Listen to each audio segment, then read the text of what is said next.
యాకోబు పత్రిక 5వ అధ్యాయము 17-18 వచనాలు.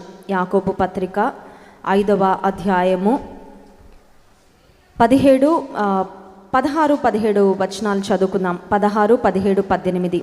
మీరు స్వస్థత పొందినట్లు ఒకని కొరకు ఒకడు ప్రార్థన చేయుడి.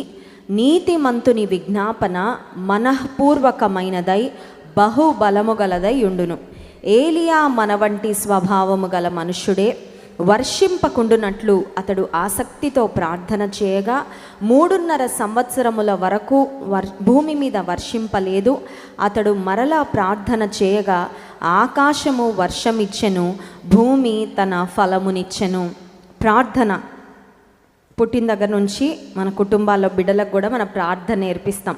ఫస్ట్ తల్లి పిల్లలకు ప్రార్థన నాకు తెలిసి ఫుడ్ పెట్టేటప్పుడు నేర్పిస్తుందేమో కదా. సెర్లాక్ తినిపించడం మొదలుపెట్టిన దగ్గర నుంచి వాళ్ళకు వచ్చినా రాకపోయినా 2 మాటలైనా ఆ ఫుడ్ కోసం థ్యాంక్ యూ జీసస్ అనే చిన్న ప్రార్థనతో అయినా స్టార్ట్ అవుతుంది. ఇంకా ఆ తర్వాత మన జీవితంలో కొనసాగుతూ ఉండగా మన ప్రార్థనలు, కొన్ని ప్రార్థనలేమో అలవాటు ప్రార్థనలు అయిపోతాయి, మరికొన్ని ప్రార్థనలు అనాలోచిత ప్రార్థనలు అవుతాయి. కానీ ఇక్కడ మనం చదువుకున్న ఏలియా అనే దైవజనుడు అలవాటు ప్రార్థన చేయలేదు, అనాలోచితమైన ప్రార్థన చేయలేదు, ఆసక్తితో కూడిన ప్రార్థన చేశాడు. ఇంగ్లీష్ బైబిల్లో ఉంది ఫర్వెంట్ ప్రేయర్. ఆసక్తితో దైవజనుడు చేసిన ప్రార్థన. It was not a routine prayer, it was not a dull prayer. కొన్నిసార్లు మన ప్రార్థనలు ఎట్లా ఉంటాయంటే చేయాలి కాబట్టి, ఓకే ఇంట్లోంచి బయటకు వెళ్తున్నాను కదా, చిన్న ప్రార్థన చేసుకొని వెళ్ళాలి, మార్గంలో దేవుని కాపుదల ఉండాలని, ఎలాంటి ప్రమాదాలు జరగకూడదని, ఆ తర్వాత ఏ పని మీద వెళ్తున్నామో ఆ పని సఫలపరచబడాలని, ఇలాంటి ప్రార్థనలు రొటీన్గా మనం చేసే ప్రార్థనలు. కానీ దైవజనుడైన ఏలియా చేసిన ప్రార్థన చాలా శక్తివంతమైన, చాలా బలమైన ప్రార్థన. ఆయనకి దేవుడు ఏ విషయాన్ని బయలుపరిచాడో దాని గురించి ఆయన ప్రార్థన చేశాడు. మొదటి రాజుల గ్రంథము 17వ అధ్యాయంలో యాకోబు భక్తుడు ఏ విషయాన్ని గురించి ప్రస్తావించాడో ఆ విషయాన్ని స్పష్టంగా రాజుల గ్రంథంలో మనం చూడగలం. 1 Kings chapter 17, మొదటి రాజుల గ్రంథము 17వ అధ్యాయము 1వ వచనం నుండి చదువుకుందాం. అంతట గిలాదు కాపురస్తుల సంబంధియును తిష్బీయుడునైన ఏలియా ఆహాబునొద్దకు వచ్చి, ఎవని సన్నిధిని నేను నిలువబడి ఉన్నానో ఇశ్రాయేలు దేవుడైన ఆ యెహోవా జీవము తోడు, నా మాట ప్రకారము కాక ఈ సంవత్సరములలో మంచైనను వర్షమైనను పడదని ప్రకటించెను. He spoke a bad news. ఒక చెడ్డ వార్త, ఒక దుర్వార్త, కరువు రాబోతుంది అనే దుర్వార్త దైవజనుడు ఆహాబు అనే రాజుకు వెళ్ళి ప్రకటించాడు. దుర్వార్త చెప్పాలంటే మనకి ఇష్టం ఉండదండి. కొన్నిసార్లు ఫ్యామిలీ మెంబర్స్ ఎవరికైనా ఏదైనా ప్రమాదము, చాలా రిస్క్లో ఉందండి పరిస్థితి, వారు ఇంకా చెప్పలేము అంటే తర్జన పడుతూ ఉంటారు. అది ఫ్యామిలీ మెంబర్స్కి ఎవరు చెప్పాలి, వాళ్ళకి స్లోగా చెప్పాలి, వారు షాక్ అవ్వకూడదు, వారు దాన్ని తీసుకునే విధంగా అది ఎట్లా ప్రాసెస్ చేసి చెప్పాలని చాలా స్ట్రగుల్ అవుతూ ఉంటాం. కొన్నిసార్లు హాస్పిటల్లో డాక్టర్స్ కూడా ఐసీలో పేషెంట్స్ ఉంటే వారిని గురించి ఏదైనా బ్యాడ్ న్యూస్ చెప్పాలంటే వాళ్ళు చాలా జాగ్రత్తగా ఆ విషయాన్ని కన్వే చేస్తూ ఉంటారు. గుడ్ న్యూస్ మనం చెప్పడం చాలా ఈజీ. గుడ్ న్యూస్ చెప్పినందుకు మనకి స్వీట్లు ఇస్తారు కొంతమంది, గుడ్ న్యూస్ చెప్పినందుకు షేక్ హ్యాండ్ ఇస్తారు, థ్యాంక్ యూ అని చెప్తారు, చాలా సంతోషంగా స్వీకరిస్తారు. కానీ బ్యాడ్ న్యూస్ను, గుడ్ న్యూస్ను స్వీకరించినంత మంచిగా స్వీకరించరు. అందుకే నినివే అనే పట్టణం మీదకి దుర్గతి రాబోతుందని దేవుడు ప్రకటించమని యోనాకు చెప్పినప్పుడు యోనాకు ఆ బ్యాడ్ న్యూస్ నినివే పట్టణ ప్రజలకు ప్రకటించడం ఇష్టం లేక నినివేకు వెళ్ళడానికి బదులు తర్షీష్ అనే ప్రాంతానికి వెళ్ళే ఓడను ఎక్కి చాలా అవస్థలు పడ్డాడు, ఇబ్బందులు పడ్డాడు. అదంతా యోనా గ్రంథంలో, యోనా యొక్క జీవిత చరిత్రలో మనం గమనించగలం. కానీ ఇక్కడ దైవజనుడైన ఏలియా, he was a very powerful profit in the Bible. దేవునిని సేవించిన, దేవుని వెంబడించిన ప్రవక్తలు చాలామంది ఉన్నారు, కానీ ఈ దైవజనుడు చాలా శక్తి కలిగిన ప్రవక్తగా మనకు కనబడతాడండి. ఎందుకు శక్తి కలిగిన ప్రవక్త అంటే దైవజనుడు చేసిన ప్రార్థన ఆకాశం నుండి అగ్నిని దింపింది. He brought fire down from heaven. ఆకాశం నుండి అగ్నిని దింపిన ప్రవక్త, దేవుని కొరకు రోషం కలిగి బ్రతికిన ప్రవక్త. బయలు దేవతను అనేక మంది ఆరాధిస్తున్న ఆ దినాలలో ఆహాబు రాజు, ఇశ్రాయేలు రాజు అయిన ఆహాబు, యెజెబెలు కూడా మరి బయలు ప్రవక్తలనే సపోర్ట్ చేస్తున్న భయంకరమైన పరిస్థితుల్లో ఒక మాటలో చెప్పాలంటే అంటే ఒక్క వైపున దేవుని పక్షంగా తన ప్రాణాన్నైనా మరి వదులుకోవడానికి, రిస్క్ చేసుకోవడానికి ఇష్టపడి దేవుని పక్షంగా నిలబడిన రోషం కలిగిన ప్రవక్తగా ఏలియా కనబడుతున్నాడు. ఇప్పుడు దేవుడు ఏలియాకు చెప్పిన మాట ఏంటంటే, నువ్వు అహాబు రాజు దగ్గరికి వెళ్ళి ఈ రాజ్యం మీదకి 3.5 సంవత్సరాలు కరువు కలగబోతుందని వెళ్ళి ప్రకటించు అని అనగానే దైవజనుడు ధైర్యం చేశాడు. దేవుడిచ్చిన మాటను వెళ్ళి ప్రకటించాడు. కానీ దేవుని వాక్యంలో యాకోబు పత్రికలో మనం చూసినట్లయితే వర్షింపకుండునట్లు అతను ప్రార్థన చేశాడు అని ఉంది. చూశారు కదండి. మనం కూడా వర్షాల కోసం ప్రార్థన చేస్తాం. ఎప్పుడు సీజన్ వచ్చింది, వర్షాకాలం, వర్షాలు పడట్లేదు, ఎండ వేడిం చాలా ఎక్కువ ఉంది, భరించలేకపోతున్నాం, చెమట్లు ఇవన్నీ ఉంటే అప్పుడు మనం ఏమడుగుతామంటే, దేవా కొంచెం వర్షము పంపించయ్యా, కొంచెం వాతావరణాన్ని చల్లబరచయ్యా. మనకంటే ఎక్కువగా రైతులు ఎదురు చూస్తారు వర్షం కొరకు. ఎందుకంటే వారికి అవసరం, వారి పంటలు పండాలంటే ఖచ్చితంగా వారికి వర్షము అవసరం. అయితే మనం కొన్నిసార్లు వర్షం పడకూడదని ప్రార్థన చేస్తాం. ఎప్పుడు చేస్తాం? మన పెళ్లి రోజు కదా. మన పెళ్ళి అనుకోండి, బాగా హడావిడిగా అన్నీ ప్రిపరేషన్స్ అయిపోతాయి, పెళ్లి కార్డులు అయిపోతాయి. వెదర్ ఫోర్కాస్ట్లో నెక్స్ట్ 4 రోజులు వర్షం పడుతుంది అని చెప్పగానే స్టార్ట్ చేస్తాం ప్రార్థన. దేనికోసం?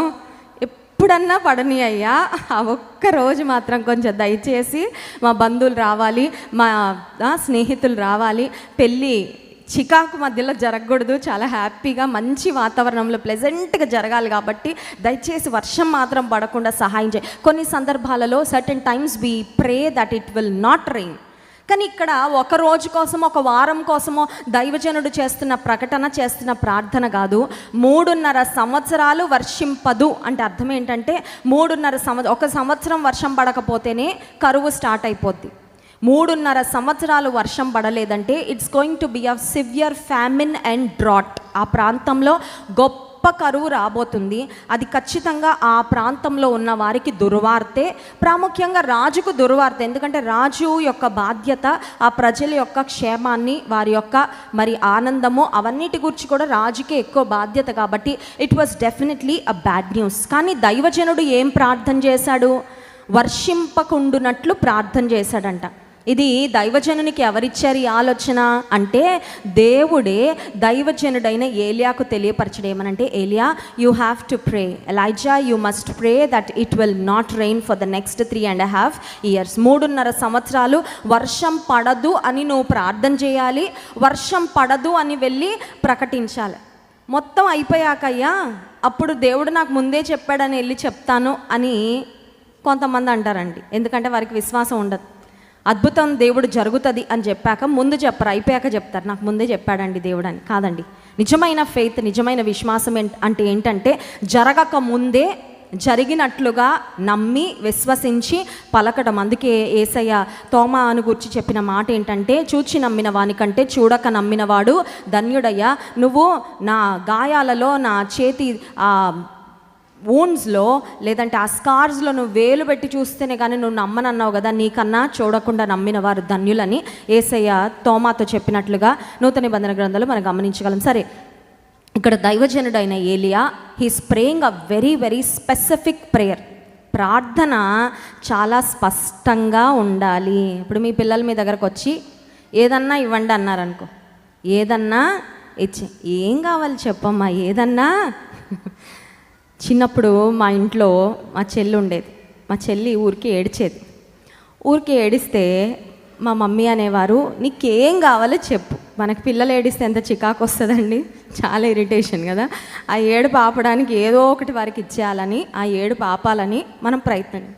అప్పుడు మా మమ్మీ అనేవారు, నీకేం కావాలో చెప్పు, పలానాది కావాలని చెప్తే అది ఇచ్చేస్తాను అనేవారు. అప్పుడు మా చెల్లి అనేది, పలానాది ఇవ్వు మమ్మీ అనేది.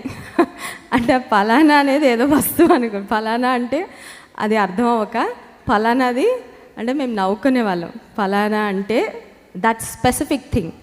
కొన్నిసార్లు దేవుడి దగ్గరకు వచ్చి ఏదో ఒకటి ఇచ్చే నాయన, ఏదో ఒకటి ఇచ్చే పొందుకొని, సమ్టైమ్స్ వి ప్రే వెరీ వెరీ వేగ్ ప్రేయర్స్.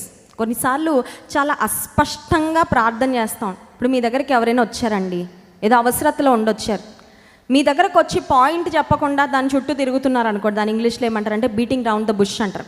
డైరెక్ట్గా మాట్లాడకుండా ఇండైరెక్ట్గా కొంతమంది ఉంటారు తెలివిపరులు, వాళ్ళు మనతోనే అని చెప్పించాలని వాళ్ళు మాత్రం చెప్పరు. ఇదండి నాకు అలా అనిపిస్తుందండి, వాళ్ళైతే అలా అన్నారండి, మరి వీళ్ళైతే ఇలా చెప్పారండి, ఇలా అన్నీ చెప్తారు కానీ పాయింట్ మాత్రం చెప్పరు. కొన్నిసార్లు దేవుని దగ్గరకు మనం వెళ్ళి ఎట్లా ఉంటుందంటే, మనుషులతో మన వ్యవహార శైలి లాగానే దేవునితో కూడా ఉంటాం. We do not say things that we want in specific. స్పష్టంగా నాకు ఇది కావాలి, నాకు ఇది దయచేయి, ఇలాంటి కార్యం చేయి అని అడగడానికి బదులుగా ఏదో ఒకటి ఇచ్చేయి నాయనా, ఏదో ఒకటి చేసేయి నాయనా, ఏదో ఒకటి చూసేయి నాయనా, ఏదో ఒకటి పంపే నాయనా అన్నట్లు ఉంటుందండి మన ప్రార్థన. ముందు మనం స్పెసిఫిక్ ప్రేయర్ చేయాలంటే మనకి ఏం కావాలో ముందు మనకు ఒక స్పష్టత ఉండాలి. అర్థమైందండి? మన జీవితాన్ని గురించి మన క్లారిటీ లేకుండా నువ్వు క్లియర్గా అడగలేవు, నువ్వు క్లియర్గా పొందుకోలేవు. So it is very important to understand your need and to be very specific when you pray. ప్రార్థన చేసినప్పుడు స్పష్టంగా ప్రార్థించటము ఇట్ ఈస్ అ కీ. నీ జీవితంలో జవాబులు పొందాలంటే, జయం పొందాలంటే స్పష్టంగా ప్రార్థన చేయడం ఖచ్చితంగా ఒక తాళపు చెవి. ఇప్పుడు దైవజనుడు he's asking for a certain thing in a certain way for a certain time. దైవజనుడు ఎంత స్పష్టంగా దేవుని సన్నిధిలో ప్రార్థన చేస్తున్నాడంటే 3.5 సంవత్సరాలు అంట, టైం కూడా 3.5 సంవత్సరాలు స్పెసిఫిక్గా అడుగుతున్నాడు. వర్షమైనా మంచైనా, చూసారండి, వర్షము మంచు ఈ రెండు 3.5 సంవత్సరాలు కురవకూడదని దైవజనుడు చాలా స్పష్టంగా ప్రార్థన చేశాడు. ఇది దైవజనుడైన ఏలియాకు వచ్చిన కోపంలో నుండో రోషంలో నుండి వస్తున్న ప్రార్థన కాదండి. అర్థమవుతుందా? కొన్నిసార్లు కుటుంబీకులు ఎవరైనా మాట వినకుండా దేవునికి దూరంగా బ్రతుకుతా ఉంటే ఫ్యామిలీ మెంబర్స్ మరి ఎవరైనా చేస్తారేమో ఇలాంటి ప్రే, వాడిని దెబ్బ కొట్టైనా సరే నీ దగ్గర తెచ్చేసుకో ప్రభువా అని. మా వాడు దేవా నీ మాట వినట్లేదు, తాగుబోతుగా తిరుగుబోతు ఉన్నాడు, పాడైపోతున్నాడు, ఎంత చెప్పినా వినట్లేదు, కొంచెం బుద్ధి చెప్పైనా దెబ్బ కొట్టైనా నీ దారిలోకి తెచ్చేయవాడు అలా తప్పిపోవడం నాకు ఇష్టం లేదు అని కొన్నిసార్లు మన ఫ్రస్ట్రేషన్లో, లేకపోతే we feel that's the only solution, ఇంక ఇదే పరిష్కారం, వాడికి బుద్ధి రావాలంటే వాడు గడ్డైనా తినాలి, వాడు పొట్టైనా తినాలి, పందులు పొట్టైనా, ఆ చిన్న కుమారుడు లాగా అని కొన్నిసార్లు మనం ప్రార్థన చేస్తామేమో. కానీ ఇక్కడ దైవజనుడైన ఏలియా 3.5 సంవత్సరాలు వర్షమైనా మంచైనా కురవకూడదని తన మనసులో వచ్చిన ఫ్రస్ట్రేషన్లో నుండో, లేదంటే ఆహాబుకు యెజబెలుకు దేవుని ప్రజలు ఎవరైతే మరి విగ్రహారాధన వైపుకు వెళ్ళిపోతున్నారో వారికి దేవుడు బుద్ధి చెప్పాలని ఆయన మనసులోకి వచ్చిన ప్రార్థన అయితే అది కాదు. ఇదేంటంటే దేవుడు దైవజనునికి మనస్సులో పెట్టిన ప్రార్థన. యోహాను సువార్త 14వ అధ్యాయంలో యేసుక్రీస్తు ప్రభువారు ఒక మాట చెప్పారు చూడండి, నా యందు మీరును మీ యందును నా మాటలను నిలిచి ఉన్న ఎడల మీకే 15వ అధ్యాయం యోహాను సువార్త 15వ అధ్యాయంలో 11వ వచనము, నా యందు మీరును మీ యందు నా మాటలను, 7వ వచనం, నా యందు మీరును మీ యందు నా మాటలను నిలిచి ఉండిన ఎడల మీకేది ఇష్టమో అడుగుడి అది మీకు అనుగ్రహింప. ఆయనలో మనలో ఆయన మాటలు అంటే అర్థం ఏంటంటే మనము దేవుడు ఒక విడిపోని బంధంగా, when you have that closest relationship with God, దేవునితో అత్యంత సన్నిహితమైన సంబంధం దేవునితో కలిగి ఉంటే ఆయన మనసులో ఏముంటుందో మనకు తెలుస్తుంది. ఆయన మనం ఏం ప్రార్థన చేయాలనుకుంటున్నారో మనం తెలుసుకొని దాని ప్రకారం ప్రార్థన చేస్తే దేవుడు నో అంటారా? అనరు. ఎందుకంటే మనం దేవుని మనసుని ఎరిగి ప్రార్థన చేస్తున్నాం కదా. ఇప్పుడు దేవుని మనసుని ఎరగాలంటే సంవత్సరానికి ఒకసారి దేవునికి కనబడి నీ మనసు ఏంటో నాకు చెప్పయ్యా అంటే చెప్తారా? చెప్పాలి. మనకు చాలా క్లోజ్గా ఉంటారండి కొంతమంది, వాళ్ళు ఇంకా వాళ్ళతో మనది విడదీయరాని బంధం, విడిపోని బంధం. అలాంటి వాళ్ళు మనకి హృదయం లోపలేమనున్నా చెప్పేసుకుంటూ ఉంటారు. కానీ ఎప్పుడో ఒకసారి 6 నెలలకి సంవత్సరానికి ఒకసారి కలిసే వాళ్ళు పై మాటలే మాట్లాడతారు, పై పలంకరింపులే పలకరిస్తారు తప్ప వాళ్ళ లోతులో వాళ్ళకి ఏమవుతుంది, వాళ్ళ స్ట్రగుల్స్ ఏంటి, వాళ్ళ జాయ్స్ ఏంటి అవన్నీ పంచుకుంటారండి? పంచుకోరు. ఇప్పుడు దేవునితో కూడా అంతే. ఎంత సన్నిహితంగా మనం దేవునితో ఉంటామో అంతగా దేవుని మనసు మనకు అర్థమవుతుంది. నా పట్ల దేవుని మనసులో ఏముంది, what has God has in store for me. నా కోసం నేను అనుకున్నది అడగడం కాదు, నా గురించి ఇంకెవరో కోరుకున్నది నేను అడగడం కాదు, నా గురించి నా తండ్రి ఏమి ఆశిస్తున్నాడు, ఏం కోరుకుంటున్నాడు అది నేను తెలుసుకోవాలంటే నేను ఆయనలో ఉండాలి, దేవుని మాటలు నాలో అంటే ఒక మాటలో చెప్పాలంటే ఒక విడదీయరాని బంధం. సో నిజమైన ప్రార్థన, ఆసక్తికరమైన ప్రార్థన, శక్తివంతమైన ప్రార్థన, దేవుని నుండి జవాబులు తెచ్చే ప్రార్థనకు కీ ఏంటి, ఫౌండేషన్ ఏంటి, పునాది ఏంటంటే ఆయనలో మనం ఉండడం, దేవుని మాటలు మనలో ఉండడము. ఇంకొక మాటలో చెప్పాలంటే prayer is a relational communication with God. దేవునితో ఒక అనుబంధంతో కూడిన సంభాషణ అంట. ఒకసారి మళ్ళీ చెప్తాను. ప్రార్థన అంటే దేవునితో మనము కలిగి ఉండే రిలేషనల్ కమ్యూనికేషన్. చూడండి, మన ఇంటి ముందుకి మనకి గ్యాస్ సిలిండర్ అయిపోతే వేసి ఆయన వస్తాడు, ఆయన మాట్లాడతాడు, మనం మాట్లాడతాం. ఆయన ఏమంటాడు, వచ్చి గేటు దగ్గరికి సిలిండర్ వచ్చిందమ్మా అంటాడు. మనం ఏమంటాం, ఎంతయ్యా అంటాం. అప్పుడు ఆయన ఇంతమ్మా అంటాడు, ఆ డబ్బులు తీసుకెళ్ళి ఇస్తాడు. ఇదిగో అమ్మా రిసీట్ అంటాడు. సిలిండర్ ఇక్కడ పెట్టయ్యా అంటాం, పెడతాడు, వెళ్తాడు పని అయిపోయాక. అక్కడ కూడా సంభాషణ ఉంది, కానీ అది అనుబంధంతో కూడిన సంభాషణ. We communicate with so many people, but not every communication is a relational communication. అర్థమవుతుందండి? చాలామందితో మన సంభాషణ చేస్తాం, కానీ ప్రతి సంభాషణకి అనుబంధం ఉండక్కర్లేదు. అవునా కాదా?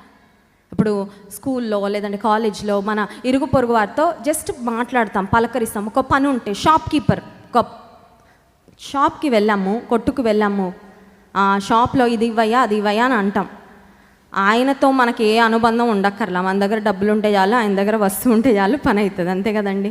ఆయనతో మనకు ఒక రిలేషన్షిప్ ఉండి, ఒక మంచి ర్యాపో ఉండి, ఒక మంచి అవగాహన ఆయనకు మన మీద ఉంటేనే మనం అడిగిన వస్తువు ఇస్తాడంటే కాదు. డబ్బులు ఇస్తే చాలు, దానికి ఎంత రేటు ఉంటే అంత రేట్ ఇస్తే ఆయన ఇచ్చేస్తాడు, పని అయిపోతుంది. కానీ చాలామందికి దేవునితో ఉండే అనుబంధం ఎలా ఉంటుందంటే ఒక షాప్ కీపర్ అనుబంధం లాగా ఉంటుంది.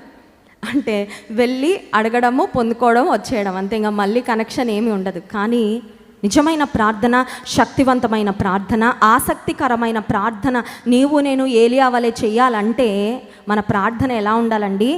అనుబంధముతో కూడిన ప్రార్థనగా ఉండాలి. ఆ అనుబంధం ఎలా ఉండాలంటే విడదీయలేని అనుబంధంగా ఉండాలి. ఏలియా దేవునితో ఎంత సన్నిహితంగా ఉన్నాడంటే దేవుని చిత్తము ఆ సమయంలో ఇశ్రాయేలు రాజ్యము పట్ల ఏమై ఉన్నదో అది తెలుసుకొని తను స్పష్టంగా ప్రార్థన చేయగలిగాడు.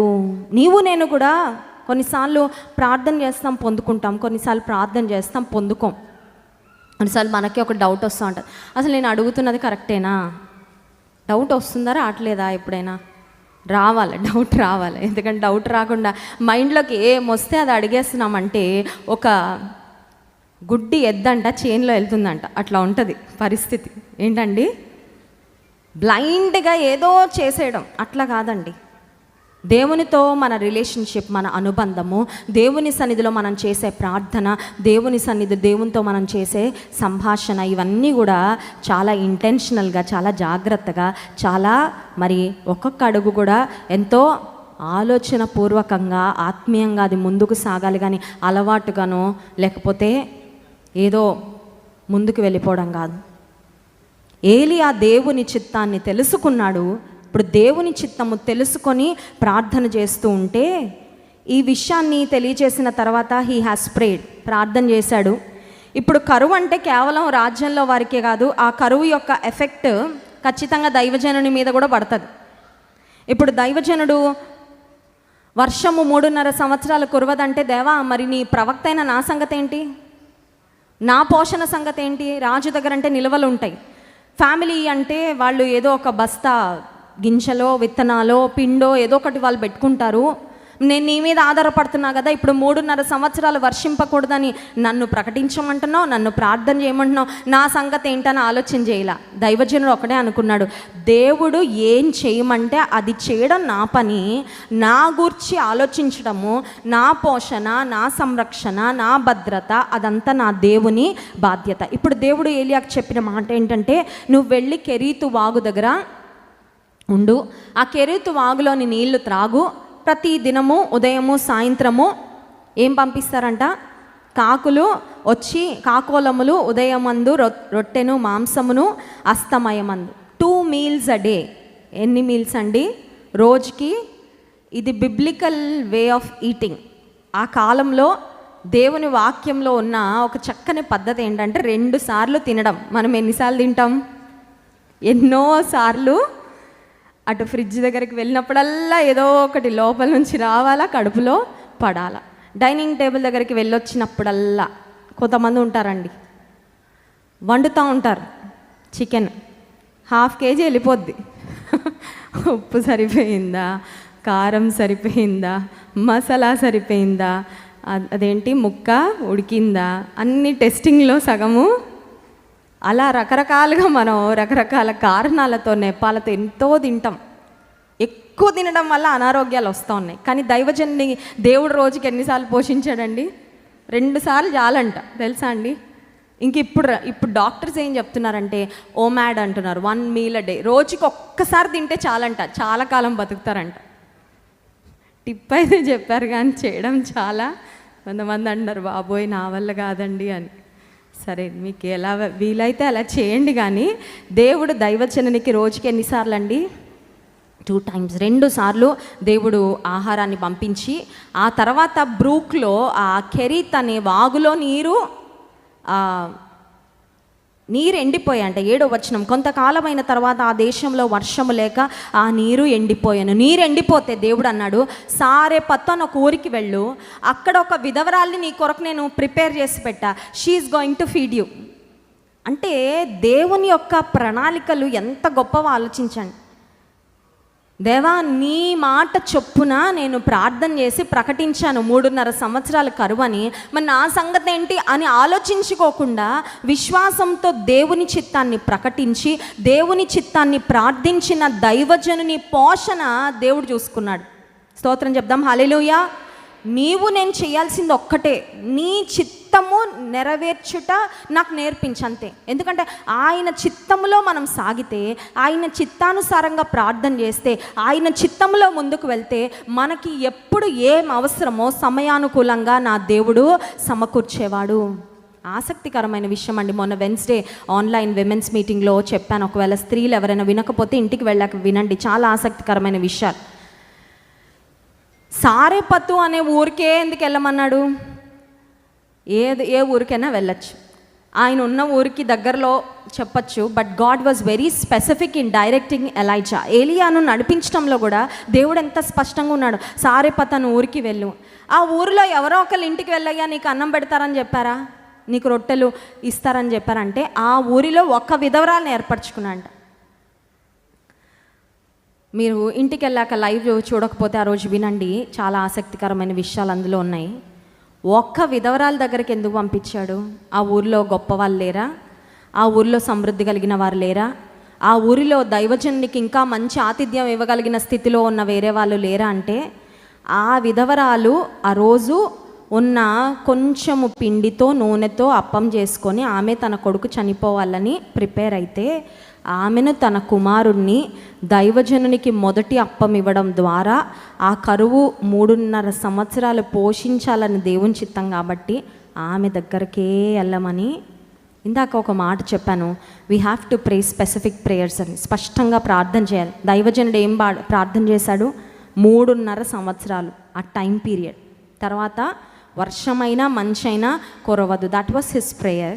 దేవుడు దైవజనుని పోషణ కొరకు కూడా చాలా స్పష్టంగా నడిపించాడు. చూసారండి, సారెపత్ అనే ఊరికి ముందేమో కెరీతు అనే వాగు దగ్గరికి వెళ్ళాలి.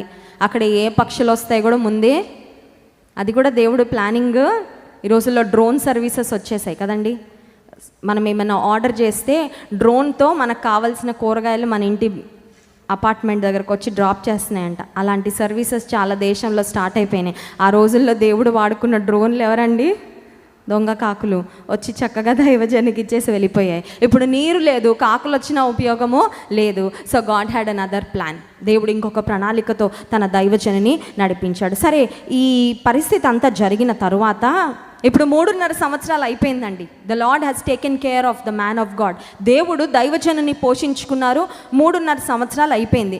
ఇప్పుడు 3.5 సంవత్సరాల తర్వాత మళ్ళీ ఏం రావాలి? వర్షము రావాలి. ఎందుకంటే దేవుని మాట ఏంటి? 3.5 సంవత్సరాలు వర్షమైనా మంచైనా కురవదు. ఇప్పుడు వర్షం రావాలంటే మళ్ళీ ఎవరు ప్రార్థన చేయాలి? ఒక విషయం అర్థం చేసుకోవాలి. Prayer is the lock, prayer is the key. ఏంటండి? Prayer is the lock. ప్రార్థన ద్వారా నువ్వు బంధించగలవు, ప్రార్థన ద్వారా నువ్వు విడిపించగలవు. అపవాది శక్తులు చేసే కార్యాలు ప్రార్థన ద్వారా నువ్వు లాకేస్తావు, బంధించేస్తావు. నీకు విరోధంగా లేస్తున్న ప్రతి నోటిని నువ్వు బంధిస్తావు. నీకు విరోధంగా రూపించబడుతున్న ప్రతి ఆయుధాన్ని వాక్యము ద్వారా, ప్రార్థన ద్వారా బంధిస్తావు. నీ మీదకి చెలరేగుతున్న దుష్ట శక్తులను, నిన్ను పడద్రోయాలని ప్రయత్నిస్తున్న అపవాది కార్యాలను ప్రార్థనలు ఏం చేస్తావు అంటే బంధిస్తావు. కానీ నువ్వు విడిపించాల్సినవి కూడా కొన్ని ఉన్నాయి, నువ్వు పొందుకోవాల్సిన కొన్ని పొందుకోలేకపోతున్నావు. అవన్నీ నువ్వు పొందుకోవాలంటే again the key is prayer. ప్రార్థనే లాక్, ప్రార్థనే తాళము, ప్రార్థనే తాళపు చెవి. అర్థమవుతుందా? For certain things it's the lock, for certain things it's the key. ప్రార్థన ఎంత ఎఫెక్టివో మీరు ఆలోచన చేయండి. ఎంత శక్తివంతమైందో, దేవుడు మనకిచ్చిన ఎంత శక్తివంతమైన ఆయుధమో ఒకసారి ఆలోచన చేయండి. ఇప్పుడు 3.5 సంవత్సరాలు అయిపోయింది. దైవజనుడు చెప్పేశాడు. ఇప్పుడు అందరు వర్షం కొరకు ఎదురు చూస్తూ ఉన్నారు. Every one is looking at the calendar. 3.5 సంవత్సరాలు అయిపోయింది కదా, ఇప్పుడు వర్షము. దాని కొరకు తిరిగి దైవజనుడు ప్రార్థన చేశాడండి. మొదటి రాజుల గ్రంథము 18వ అధ్యాయము 41వ వచనం. పిమ్మట ఏలియా, విస్తారమైన వర్షము వచ్చినట్లుగా ధ్వని పుట్టుచున్నది, నీవు పోయి భోజనము చేయమని ఆహాబుతో చెప్పగా, ఆహాబు భోజనము చేయబోయెను గాని ఏలియా కర్మెలు పర్వతము మీదికి పోయి నేల మీద పడి ముఖము మోకాళ్ళ మధ్య. Can you imagine this posture? ఏలియా గొప్ప ప్రార్థనాపరుడైన దైవజనుడు, శక్తి కలిగిన ప్రార్థనలు చేసిన దైవజనుడు. But what was his posture here? ఆయన ఎలాంటి స్థితిలో ప్రార్థన చేస్తున్నాడు? నిలబడి లేడు, కూర్చొని లేడు, సాష్టాంగ పడి లేడు. లేదంటే కొంతమంది ఉంటారండి పడుకోని ప్రార్థన చేస్తారు. ఏంటండి? ఐసీలో ఉంటే పర్లేదు, ఇట్స్ ఓకే. ఏంటండి? సుఖం ఎక్కువై పడుకొని ప్రార్థన చేస్తున్నావు అంటే ప్రమాదం. ఎందుకంటే నీ సుఖానుభవం నీకు బాగా ఎక్కువైపోయింది. యేసయ్యే మానవ రూపంలో ఆయన ఈ లోకానికి వచ్చి ఆయన మోకరించి ప్రార్థన చేస్తే నువ్వు నేను ఎంతండి? Prayer posture. కానీ ఇక్కడ దైవజనుడు ప్రార్థన చేయడానికి హీ వాజ్ నాట్ సిట్టింగ్, కూర్చొని చేయట్లేదు, మోకరించి చేయట్లేదు, నిలవబడి చేయట్లేదు. But this was definitely an unusual posture. ఒక ఇబ్బందికరమైన పని, మోకాళ్ళ మధ్యలో తల పెట్టుకోవడం అంట. ఇది మనకి ఇప్పుడు చదువుతుంటే అర్థం కాదు, కానీ ఆ కాలంలో స్త్రీలు ప్రసవ సమయంలో ఆ పోస్చర్లో ఉండేవాళ్ళంట అండి. ఆ బిడ్డ బయటకు వచ్చే సమయంలో ఆ కాలంలో స్త్రీలు ఇదే పోస్చర్లో వాళ్ళ బిడ్డల్ని కనేవారంట. ఇప్పుడు దైవజనుడు ఒక మాటలో చెప్పాలంటే, మళ్ళీ వర్షం ఇవ్వమని దేవుని సన్నిధిలో ప్రార్థన చేస్తున్నప్పుడు ఒక మాటలో చెప్పాలంటే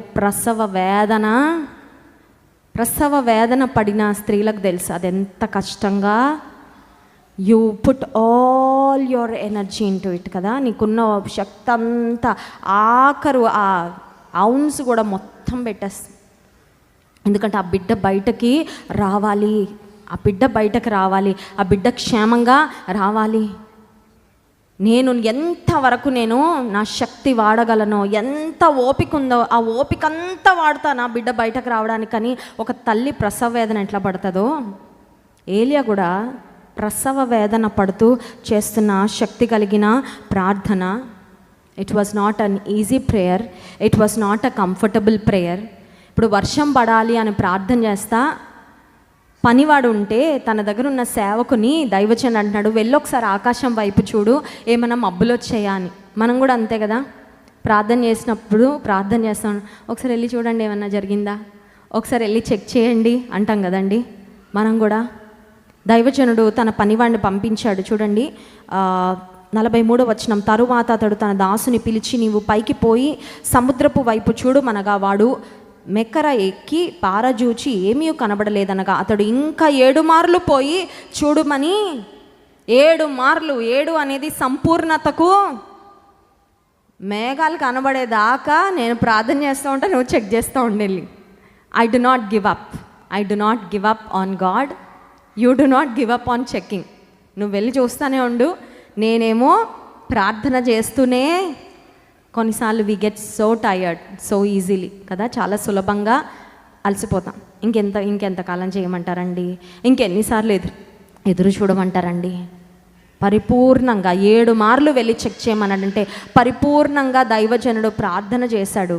ఈ పనివాడు వెళ్ళి చూసినప్పుడు 44వ వచనం.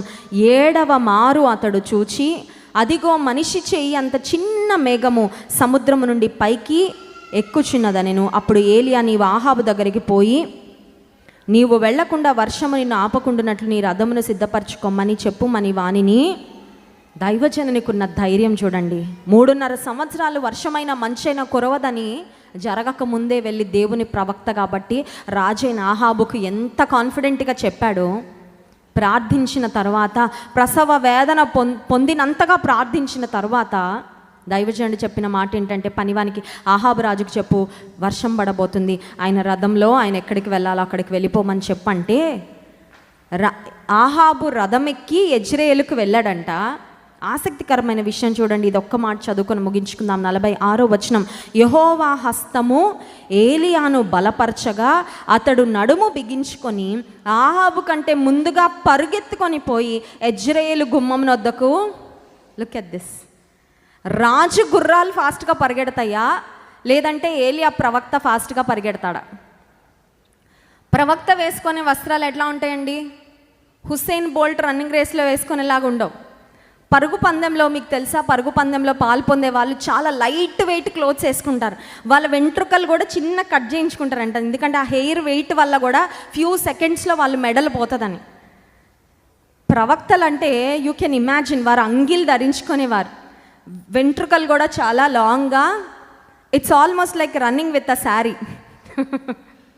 మనకి ఎలా ఉంటుందండి చీరల్లో పని చేయాలంటే ఎంత కష్టంగా. ఇప్పుడు దైవజనుడు ఒక అంగి వేసుకొని ఆహాబు రాజు యొక్క రథముల కంటే ఫాస్ట్గా దైవజనుడు పరిగెత్తుకొని వెళ్ళిపోయాడంటే ఎవరిచ్చిన బలం అండి అది? It was the new strength that Elijah received from the lord. ఏలియా ప్రవక్త దేవుని నుండి పొందుకున్న నూతన బలము, నూతన శక్తి. నువ్వు ప్రార్థిస్తూ ఉంటే నీకు నూతన బలము వస్తుంది. నీవు దేవుని చిత్తంలో సాగుతూ ఉంటే నీకు నూతన బలము వస్తుంది. కానీ ద పాయింట్ ఇస్ దిస్. ఇందాక మనం చదువుకునే యాకోబు పత్రికలో ఏలియా మన వంటి స్వభావం గల మనుషుడే. He was a man just like us. గొప్ప దైవజనుడే. కానీ మనలాంటి స్వభావం అంటే ఏంటి? మనలాగా నిరాశపడ్డారు, మనలాగా అలసిపోయారు, మన వంటి పరిస్థితులు గుండా ఆయన వెళ్ళారు. బట్ స్టిల్ ఆయన ఆసక్తితో ప్రార్థన చేసినప్పుడు వర్షాన్ని 3.5 సంవత్సరాలు దేవుడు ఆపారు. ఆయన మళ్ళీ ప్రార్థన చేసినప్పుడు వర్షము. అదే ఆసక్తికరమైన ప్రార్థన, ఆసక్తితో కూడిన ప్రార్థన నీవు నేను చేయగలిగితే మనం కూడా గొప్ప కార్యాలు పొందుకుంటాం. అట్టి కృప దేవుడు మనకి దయచేయునుగాక. ఆమేన్. కళ్ళు మూసుకోండి, ప్రార్థన చేసుకుందాం. ఏలియా యొక్క ప్రార్థన దేవుడు మనకు జ్ఞాపకం చేశారు. ఆసక్తితో ప్రార్థన చేయనట్లుగా నాకు సహాయం చేయి ప్రభువా. ప్రార్థన ఆత్మతో నన్ను నింపయ్యా. దైవజనుని యొక్క ప్రార్థనను విన్నావు ప్రభువా. ఆకాశాన్ని మూసేసావు. 3.5 సంవత్సరాలు తిరిగి వర్షాన్ని కురిపించావు ప్రభువా. నీ జీవితంలో ఒకవేళ కరువు ఉందేమో, నువ్వు ప్రార్థన చేయి. ఆనాడు ఆ కరువు పోవడానికి దైవజనుని యొక్క ప్రార్థన కారణమైంది. దేవా, నీ చిత్తము నెరిగి ప్రార్థన చేయడం మాకు నేర్పించండి అయ్యా. పరిశుద్ధుడా, ప్రేమ కలిగిన తండ్రి, నీకు స్తోత్రం. నీ వాక్యము ద్వారా మాతో మాట్లాడినందుకు వందనాలు. ఆసక్తితో దైవజనుడైన ఏలియా యొక్క ప్రార్థన ప్రభువా నువ్వు విన్నావయ్యా. ఆయన మాటకు నువ్వు ఆమేన్ అన్నావు ప్రభువా, నీకు స్తోత్రం. ఆసక్తితో ప్రార్థన చేయడం మాకు నేర్పించు ప్రభువా. నీ చిత్తానుసారంగా ప్రార్థన చేయడం మాకు నేర్పించయ్యా. శక్తి కలిగిన ప్రార్థన చేయడం మాకు నేర్పించండి ప్రభువా. అలసిపోక ప్రార్థన చేయడం నేర్పించండి అయ్యా. మా స్వార్థాన్ని, మా సౌకర్యాన్ని చూసుకోకుండా ప్రభువా ప్రార్థన చేయటం మాకు నేర్పించు నాయన. క్రైస్ట్ వర్షిప్ సెంటర్ నుండి అనేక మంది గొప్ప ప్రార్థన పరులను నువ్వు లేపు ప్రభువా. ఈ ప్రపంచాన్ని నీ కొరకు తలక్రిందులు చేయగలిగే ప్రార్థనలు ప్రభువా చేయగలిగే గొప్ప ప్రార్థనా పరులను మాలో నుండి లేపు నాయన. ఈ ఆన్లైన్లో చూసిన వారిలో కూడా నాయన ఆసక్తితో ప్రార్థన చేయగలిగిన వారిని నువ్వు లేవనెత్తుకో ప్రభువా. ఎందుకంటే ప్రార్థనల ద్వారానే కార్యాలు జరుగుతాయి ప్రభువా. ప్రార్థన శక్తి మేము పొందుకోవడానికి, ప్రార్థనలకు జవాబులు ఎన్నెన్నో మా జీవితకాలం అంతటిలో మేము చూడడానికి నీ కృప సహాయం మాకు దయచేయమని మిమ్మల్ని ఆరాధించి స్తుతించబోతుండగా ఆరాధన ఆత్మతో నింపుమని యేసు నామములో ప్రార్థిస్తున్నాము తండ్రి. ఆమేన్.